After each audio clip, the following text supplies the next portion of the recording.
Kamakailan lang ay nagkaroon ng bali-balita tungkol sa hindi pagsama ni Janine sa kanyang boyfriend na si Jericho Rosales sa pagdalo ng aktor sa isang event na Night for 100 Stars.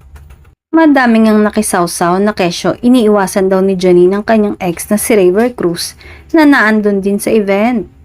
Sari-sari namang komento ang nagsilabasan galing sa mga fan na matagal nang sumusubaybay sa aktres. Sadyang busy nga lang daw si Janine ng araw na yon kaya't hindi siya nakasama kay Jericho.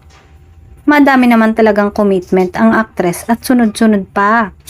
Kaya siguro ay hindi na siya nagkaroon pa ng oras para sumama sa aktor. At isa pa, hindi din naman ganoong klase ng tao si Janine na nagtatanim ng kung anong hindi magandang pakiramdam. Sabi nga ay maayos ang paghihiwalay ng dalawa at nakaraan na yun kaya't walang dahilan para umiwas si Janine kay Raver. Besides, isang patunay na ay ang pagpapapicture ni Jericho kay Raver Cruz na kasama pa ang kapatid na si Rojun. Makikita naman ngayon at madaming patunay na masayang-masaya ang aktres sa kanyang bagong pag-ibig na walang iba kundi si Jericho. Sabi nga nila ay unexpected ang love na naramdaman nila para sa isa't isa.